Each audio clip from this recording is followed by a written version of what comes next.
Welcome to Thomas Plays Europa Universalis 4, the Najd Jihad Achievement Run. Najd is a 3-province minor starting in the center of the Arabian Peninsula. Najd has a tribal government and starts without the feudalism institution, making initial teching a little bit more difficult. The Najd ideas are, in my opinion, relatively lackluster, though they do focus heavily on conversions, which is useful because the achievement we are going for, Jihad, is to play as Najd and have 500 Sunni provinces under your direct control. If the initial run with Najd goes well, and I'm able to get the Jihad achievement, I'm also hoping to get the Dar al-Islam achievement. Dar al-Islam requires you to make the decision to unify Islam. This requires you to have certain specific provinces going all the way from the tip of Morocco that touches the Atlantic to India, and parts of the Mediterranean, Constantinople, and many provinces in between. With that all said, here are the DLCs I'm playing with, and let's begin.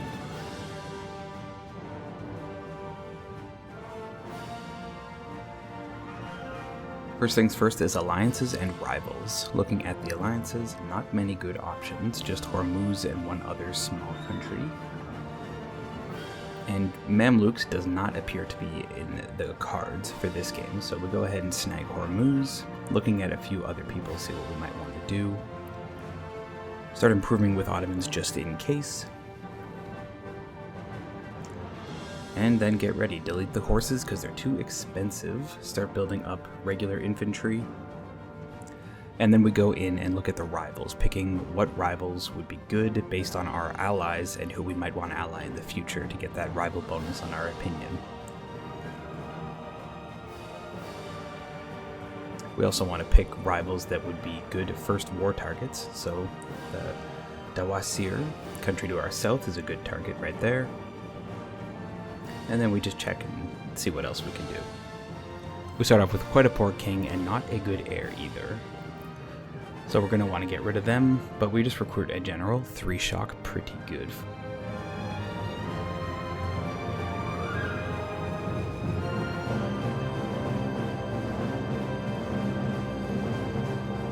About a year into the game, after faffing about with the local politics and buildings with spy networks, our king actually dies, leaving us with our heir, a 2-2-2, though our new heir is a 5-2-3, which is much better.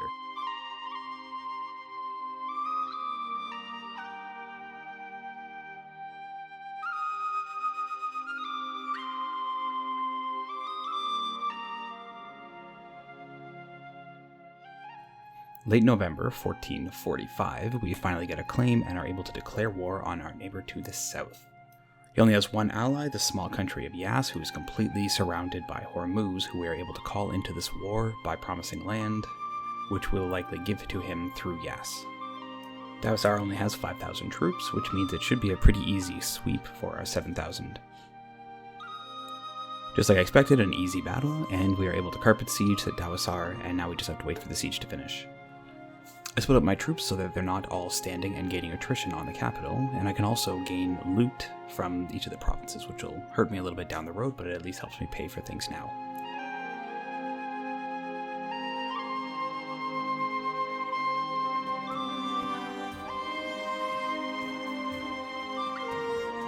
After we complete the siege, it's a relatively simple peace deal, just taking every single province, giving Hormuz Yas to keep him happy, since we promised him land. From this peace deal, we're able to more than double our country's size.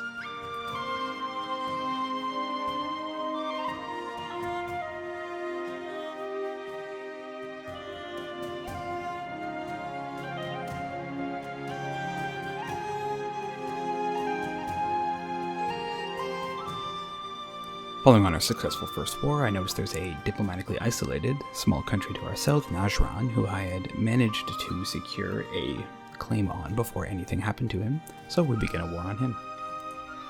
Immediately after I declare war, the Mamluks decide to attack our ally, and I am in no state to fight the Mamluks, so we cancel that alliance and just continue with our war that we've been going for.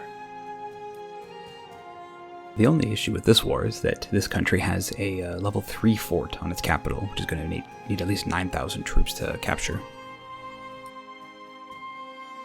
To raise additional troops to allow me to siege this fort, I actually make use of the Emirati government interaction, which gives me 6 additional free horsemen, although I have to pay upkeep on them, so it is a huge financial cost, but I don't have to pay for them initially. So I can raise 6,000 troops, delete the ones I don't need, and put the rest on the fort.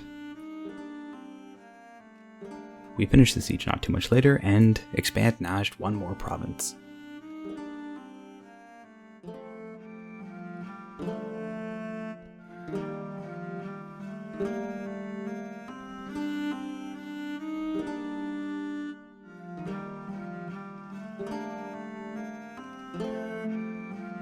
Of course, deleting the fort so that I don't waste too much money.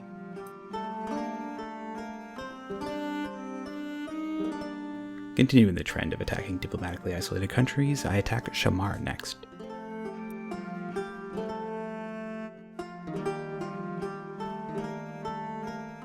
In the middle of the war with Shamar, Hormuz decides it's a good time to call me in against Hassa.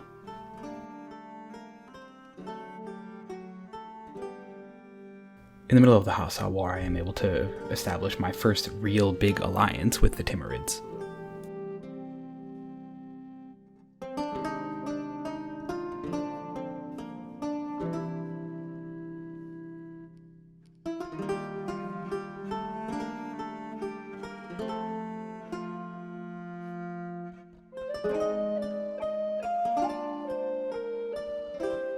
After a very long siege of Hassa's capital and a small rebel stack popping up, Hormuz decides to peace out for 2 provinces for himself, no provinces to me despite my claims, and releasing a subject in the north of Hassa.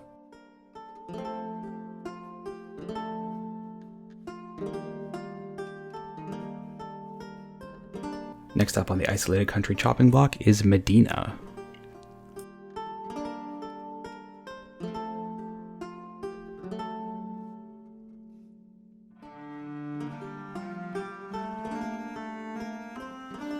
After a relatively short war and a full siege, we get a full annexation and then move on to the next target. After improving relations for quite some time, I'm able to finally get an alliance with the Ottomans as well. Between the Ottomans and the Timurids, I'm feeling very secure in my position as a middle power for the middle and early game. Move on to the next target. The little country that popped out after Hormuz released something from Hassa.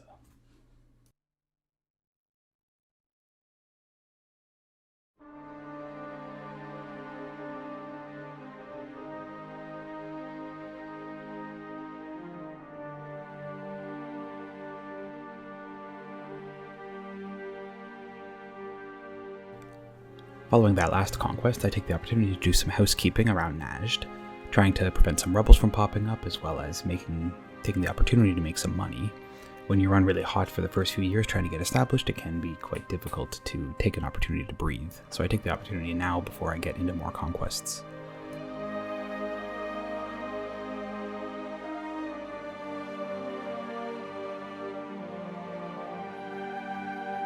Sometime later, while managing my internal affairs, I go to click a notification to say that, okay, I have read it, and Hormuz immediately calls me into a war against Oman. The decline button appears right in front of where my mouse was placed, so I immediately decline, breaking my alliance with Hormuz. I frantically attempt to improve relations with Hormuz and increase trust, using favors, to get the alliance back, but it is to no avail. Hormuz will never be my ally in this game again.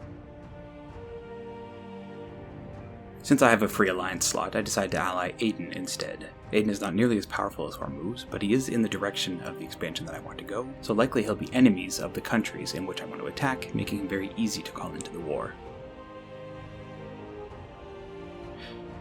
The Ottomans call me into a war against Karakoyunlu. Karakoyunlu is allied against Mushasha to my north, which means that if the Ottomans beat them up enough, then I could probably attack Mushasha without Karakoyunlu joining.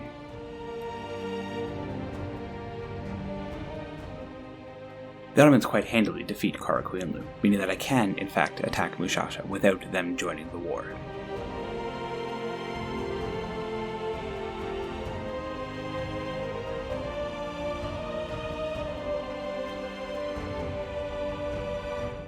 When I declare war against Mushasha, I attempt to be cute by placing my army on top of them to see if I could get an instant battle, but unfortunately it does black flag. I figured it might, but I wanted to try anyway. The war is made much more difficult than the previous wars by Mushasha having a large fort which blocks access to one of his provinces from me, so I can't actually fully stack wipe his army, and prevent recruitment of a new army.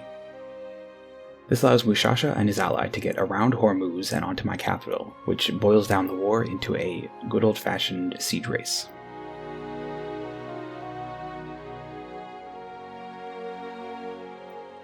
With the head start I have, I'm able to win the siege race and then send my army down to defeat Mushasha's army and full siege his country.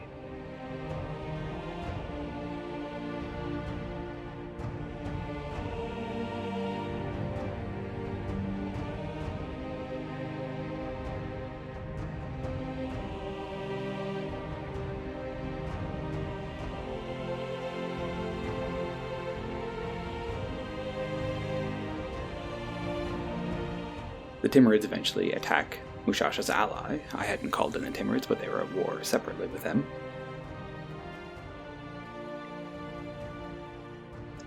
Mushasha's ally having no army and a sieged capital means that I'm able to piece them out easily, and then piece Mushasha out.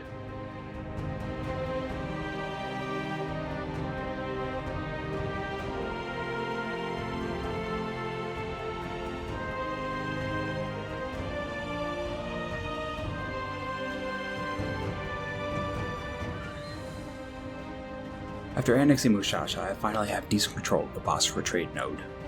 Basra is my home trade node, and controlling a majority of the provinces within it actually means I can make a good amount of money. This part of the world is a very good part of the world for making money off trade, although Zanzibar would be my ideal trade region.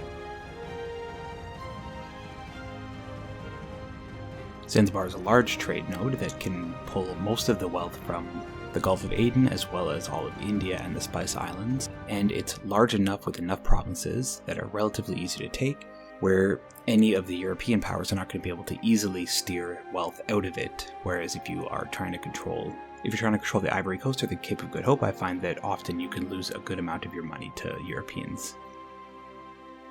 With the newfound trade wealth, I spend the next 5 or so years just sitting around, getting my affairs in order, and waiting for the next opportunity to expand.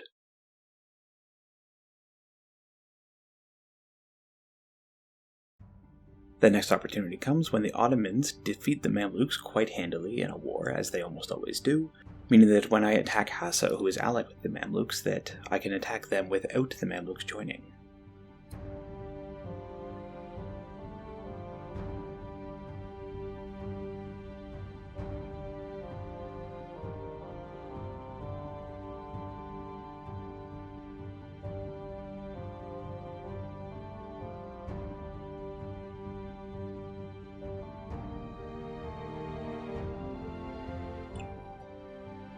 By having my allies in the south focus on Yemen while I focus on Hassa, the war is relatively easy to do.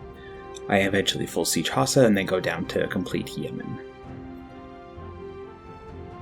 The war with Yemen is the first war in which I have to worry about aggressive expansion with anyone.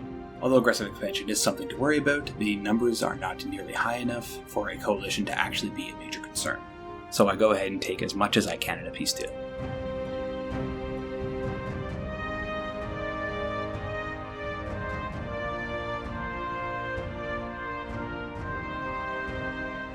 I take advantage of the Mamluks' weakened state while the Ottomans are pummeling them to threaten war and to take Medina from them.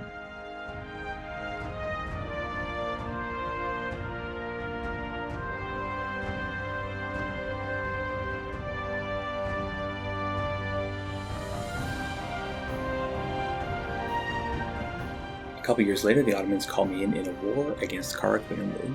I have a few claims to the south of Karakoyunlu, so I'm going to try to siege those and help in the war with the hopes that the Ottomans will give me some land.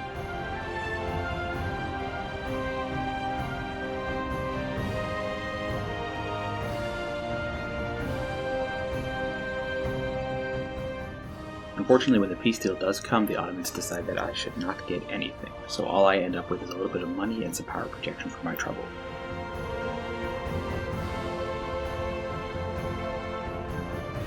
Just shy of 1 year later, the Ottomans call me into a war against Dulkadir with a co-belligerent of the Mamluks.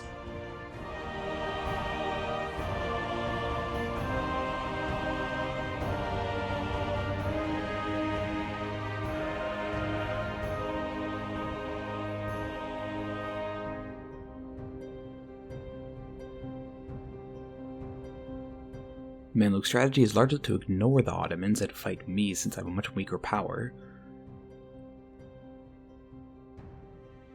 Although they find soon that besieging a mountain fort and fighting Najd is still not a good idea, even if you are stronger.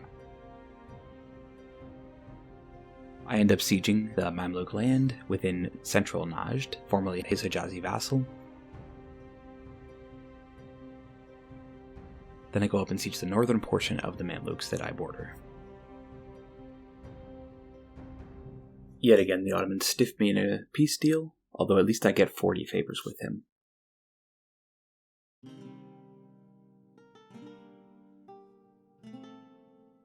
Getting tired of carrying the Ottomans' water after so many wars, I finally have an opportunity to break out and attack a new, weaker power. I decide to go for Hamadrat with my allies, Timurids and Mara.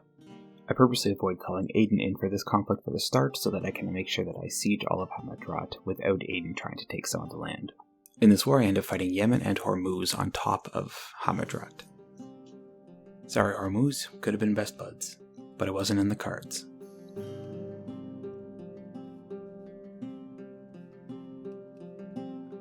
My strategy in this war is to let the Timurids deal with Hormuz while I attack Yemen, and hopefully Mara would be able to take Hamadrat. Although Mara was not able to, and I didn't want to call Aden in because I did not want Aden taking any potential land.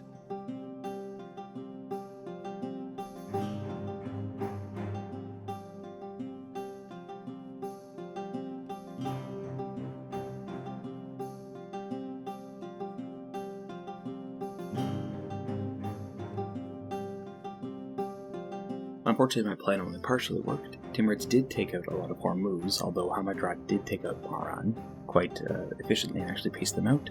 I was able to take out Yemen and eat all of them, although then I had to go clean up while the Timurids sieged an important fort instead of Hormuz's fort.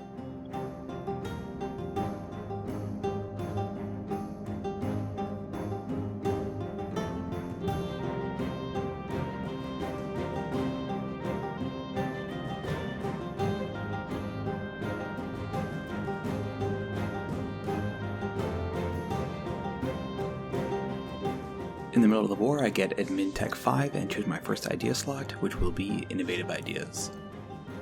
You cannot go wrong with good tech cost reduction.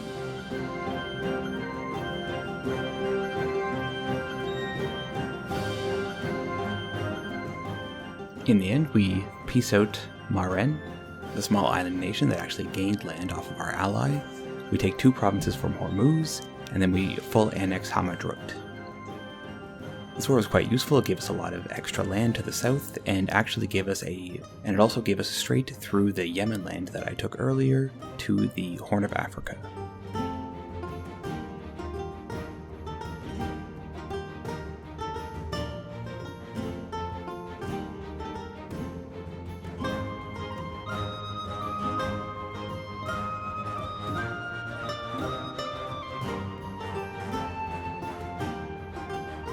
I pick up Ajuran as an ally. I plan to use Ajuran as a relatively strong Sunni power to fight the Mamluks in the future.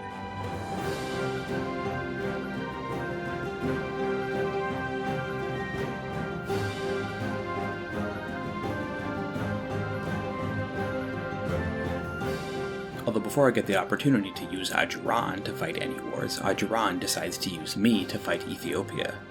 They must have heard from the Ottomans that I'm a good ally in a war.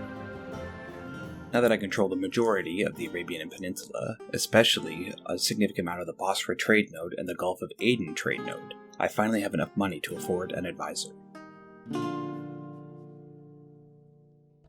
Actually, maybe it's worth going into debt to afford all of them.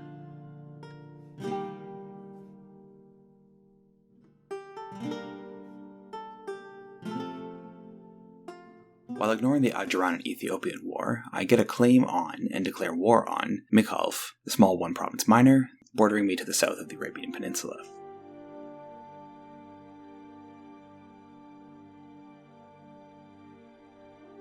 Another easy war, another province gained.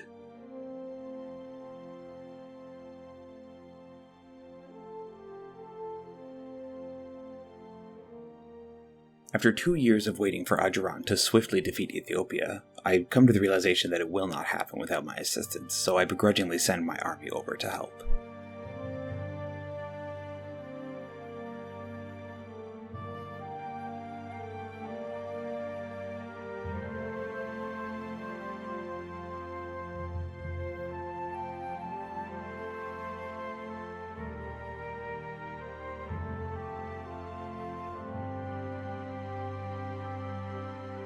Another 2 years of fighting Ajuran's war for them, and 4 years total of being in this war, Ajuran finally pieces Ethiopia out, giving me not a single thing. Clearly they've been taking lessons from the Ottomans.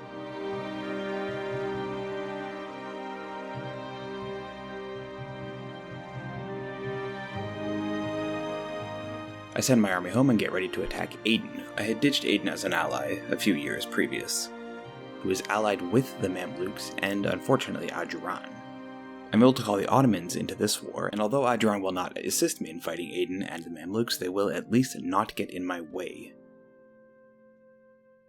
Not being happy fighting just one relatively large war against the Mamluks, I look at Karakorum, who is currently being guaranteed by the Mamluks, which means that if I can defeat the Mamluks with the Ottomans' help, then I'll be able to attack Karakorum without having to fight any powerful co-belligerents in the war.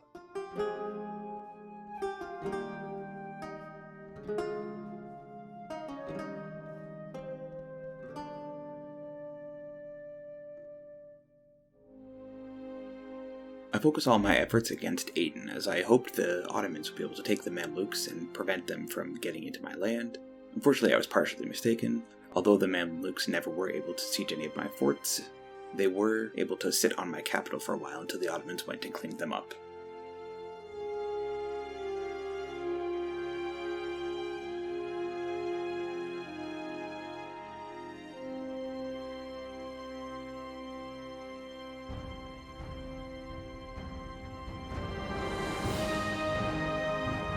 After a 670-day siege, made worse by the fact that I don't have any boats, I finally succeed in sieging Aden, and am able to send my army north.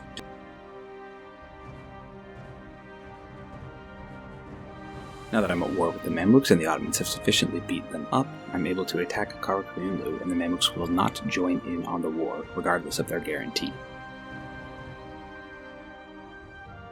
Calling in the Timurids, but not the Ottomans, into the Karakorum War means that I can rely on my ally, the Timurids, to do most of the fighting for me while I siege Karakorum, and the Ottomans will not be able to siege any of the land that they want, because the Ottomans, at this point, have claims all over the Mamluks and QQ. If I'd called the Ottomans into the war, they would have tried to claim a large amount of land and prevented me from getting everything that I want.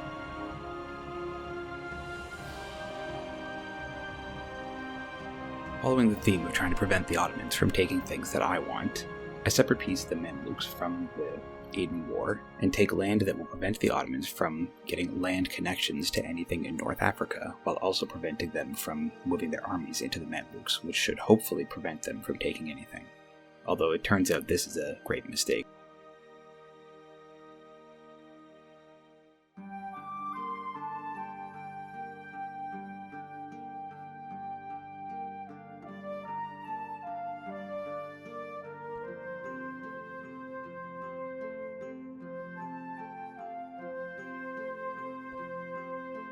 The issue is that if you control a province which another country, even one that's allied with you, has a claim on, you'll get a negative opinion modifier based on you owning that province.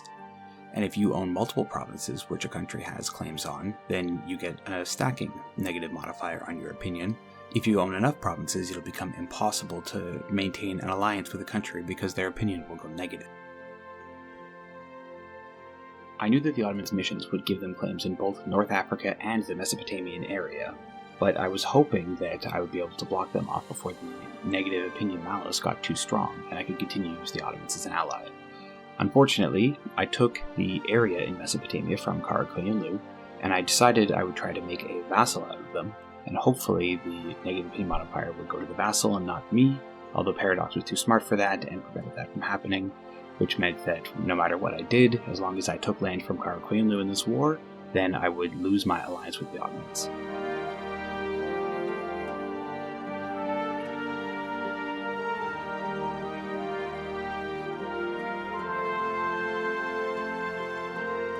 After peacing out with Karakoyunlu and taking the majority of his country, I do check the Ottomans' opinion and find that they are now hostile attitude towards me.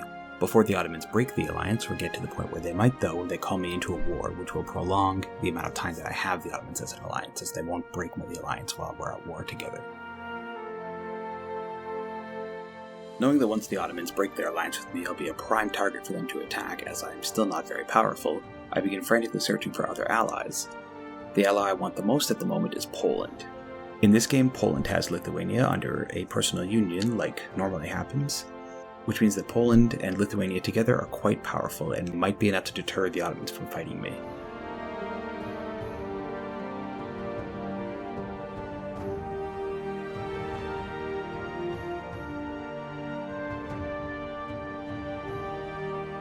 While watching the Ottomans, I also noticed that in addition to fighting Theodoro and Muscovy, they gang up on Austria with France and Bohemia.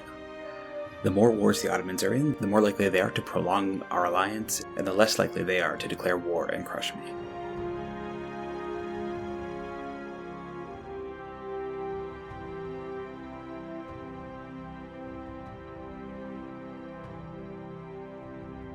After looking at my monarch point generation and re-evaluating my country's national defense capabilities against a potential new threat, I decide that I actually need to change off of innovative ideas and probably pick up something much more useful in the event of a war so I can defend myself against the Ottomans. So I pick quality ideas and focus military to try to fill out those and keep my military tech as high as possible.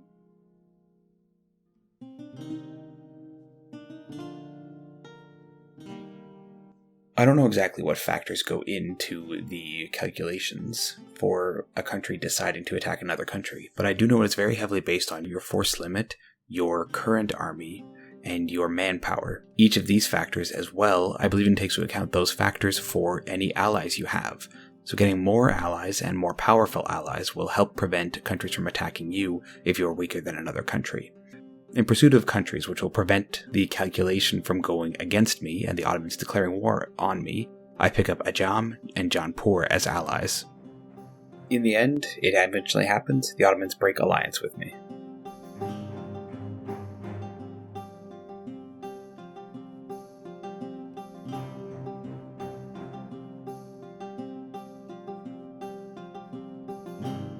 After looking around in the map for a bit, I noticed that the Ottomans have attacked the Mamluks, and although my plan to prevent the Ottomans from getting into the Mamluks seemed to be working relatively well, they're not able to cross by land into the Mamluks, they are able to get there by boats because the Ottomans have a naval superiority in the Mediterranean against almost everyone except Venice by this point in the game. Knowing that the Ottoman war against the Mamluks will be relatively slow, and also observing that the Mamluks are the only allies of Ajuran, I spot an opportunity to expand relatively easily as long as I just wait a little bit longer for the Ottomans to defeat the Mamluk, so that the Mamluks won't assist Ajuran. Then I can take an easy war and try to take a good amount of land in the Horn of Africa.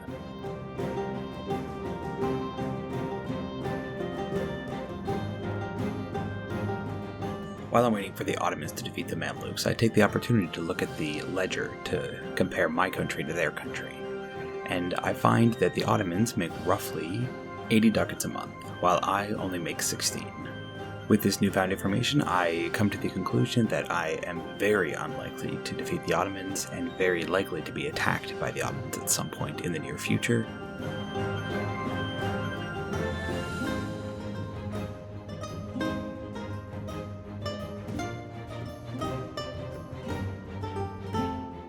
While waiting, I also complete the process of vassalizing the three province minor to the south of the Arabian Peninsula and off the coast, Marchan.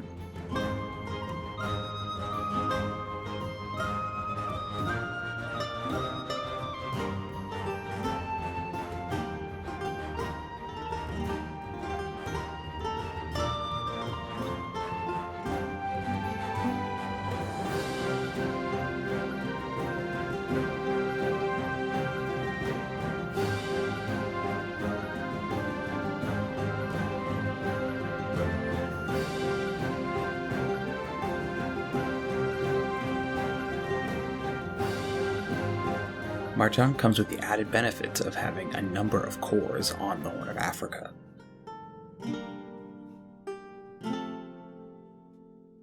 The The Ottomans have finally defeated the Mamluks to a point where they will not assist Ajuran, and with the cores of my new vassal, I declare war.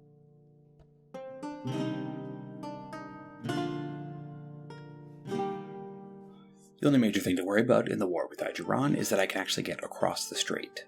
I've been building up a navy for the past few decades to enable this, and so I cross without incident.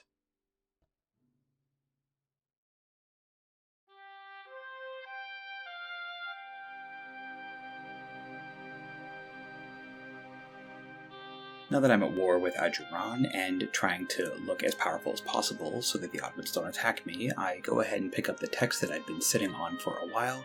I was hoping to get the Institution, the Renaissance, before I picked up the more expensive texts.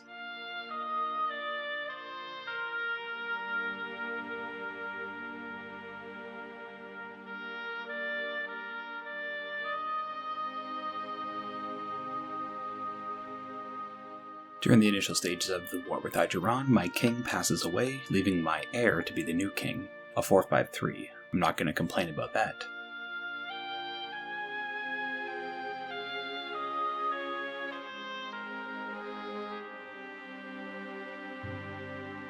The Ajuran War took roughly 2 years, though it was mostly just chasing down his army, stack wiping it, and then carpet sieging the land.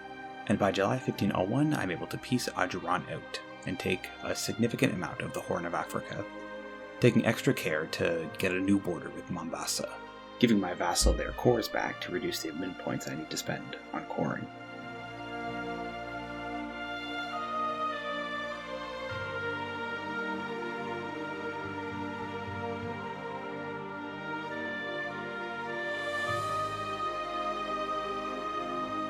Checking in on the Ottomans a month after my peace deal with Ajuran, and I can see that the Ottomans are at war with Serbia, so I still have a little bit longer until they're at least done that war before I need to worry about the Ottomans declaring war on me. January 1503, and colonialism has spawned in Portugal. It'll take quite a while to come over here, so I might need to develop it.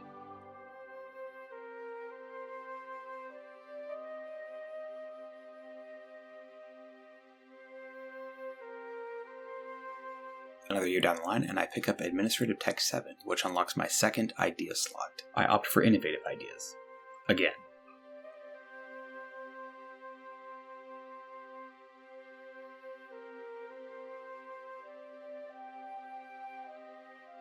May 1505, and I'm feeling decently confident that the Ottomans might not attack for another, hopefully 5 to 10 years, so I take the opportunity to call in the Timurids and Ajam, my two geographically closest allies, to fight the Mamluks, Morocco, and Hormuz. My plan is to have Timurids, Ajam, and myself focus Hormuz until we can carpet siege them, and then once I separate piece Hormuz from the war, we can all focus on the Mamluks, hopefully completing the war before the Ottomans attack.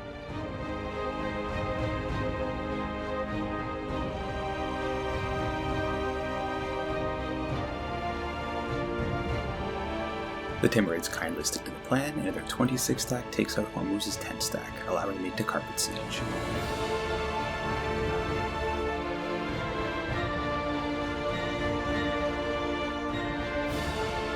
After sieging all but one fort, I leave 7,000 men to finish the job in Hormuz, and send the rest of my army north.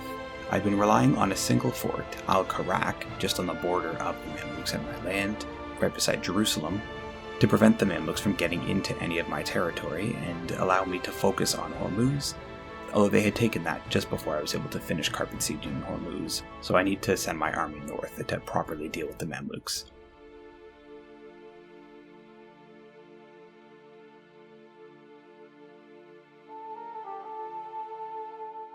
As the Mamluks, Morocco, and Hormuz's last remaining forces push in through the northwest of Arabia, the Timurids and Ajam go to meet them, and I send my armies to support. While we're intercepting the major armies of the Mamlukian coalition, the final fort in Hormuz falls, and I go to piece them out, so that I can simplify the war.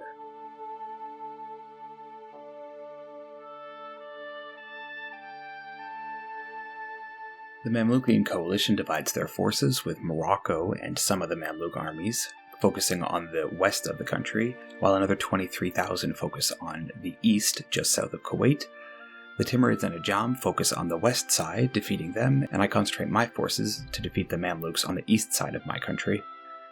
With these last battles being successful, it is merely a matter of wrapping up the Mamlukian War.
After a slow and careful crawl through the Gaza and Sinai choke points that the Mamluks have in the north, I begin to siege Cairo with the backup of the Timurids and Ajam. At this point, I take a look at the Ottomans and notice that they are no longer at war with Serbia. I suspect that once the Ottomans get a chance to reconstitute themselves, they might declare war on me while I'm still at war.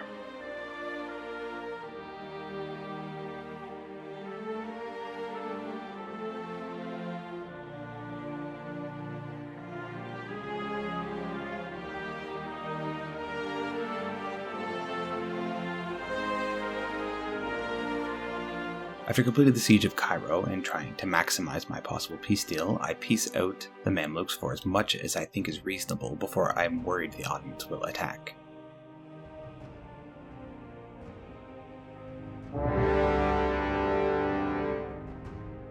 Not too long after, the Ottomans do attack. Thank you for watching. The Najd Jihad will continue in the next episode.